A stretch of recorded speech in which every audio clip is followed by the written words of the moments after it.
Welcome to String Quartet Academy. My name is Nathan and I will be your guide through the course. You will be learning every aspect of Haydn's String Quartet, Opus 64 number 4 in G major. And in the process, we're going to give you everything you need to go from your very first reading in your practice room and as a group to the very final performance. My String Quartet is coming alongside. They're going to be helping coach you. And we are going to give you everything that we've learned over the past couple years of performing and recording this.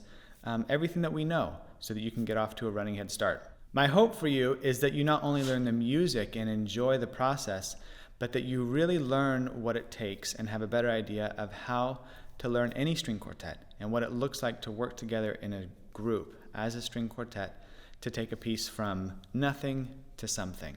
The very first section is about why I created the course, the vision behind it, and how I hope that you will use it to transform your own chamber music journey. After this, you are going to get what you need to get started, and that is the music. We have 4 different pieces of music for you, and you can choose which one you like. There are 2 scores and 2 individual parts, and I'll talk more about those in that section. Next is the historical context guide. And before you decide that you're not going to watch that because it sounds boring, it's not that boring. I've done all the research for you, and it's a very short video just about the most important things about Haydn, who he was, when he lived, when the piece was written, why it was written, and most importantly, so what? Why does that matter? How does that change how we approach the piece stylistically, and how do we find the characters that are appropriate for the piece based on when it was written? In the next section, maybe one of my favorite sections, because it's something that I wish I had as a young chamber musician, and that is an inside look at how your coaches practice and play their own individual parts. And so if you're a first violinist, you're going to be watching a video of Haydn walk through the first violin part. Second violin, you're going to be watching Delphine. And third violin. If you're a violist, that'll be with Sungjin, and a cellist, you'll be with me. And I love this part of the course because preparing chamber music and rehearsing chamber music can be such an enigma.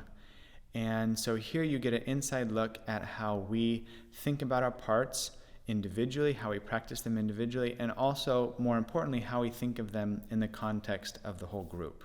These tips and insights are meant to be a reference, and by no means do you have to do what we do. Actually, I hope that you find your own way and your own voice and your own interpretation, but this is just to give you an idea, maybe a starting point for how to approach your music. The rehearsal guide is exactly what it sounds like. It is a guide to help you rehearse.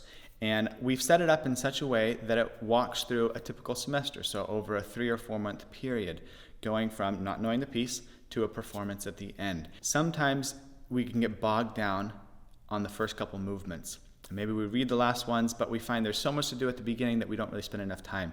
So we've done the piece a lot, we performed it a lot, we know the hard parts, and so we've broken it up so that you can start hitting those things early on so that by the end, the whole thing is prepared at the same level. In the next section, there are going to be some etudes, and what we've done is we've taken excerpts from the string quartet of the most difficult sections, and we've broken them down into their individual components so that you can work quickly and efficiently to solve the problem. So, for instance, if it is an intonation excerpt, what we've done is we've taken out the rhythm, and we've taken out the articulation, maybe we've even taken out the instrumentation, and we've just given you the harmony so that you can listen to the harmony and tune to the harmony.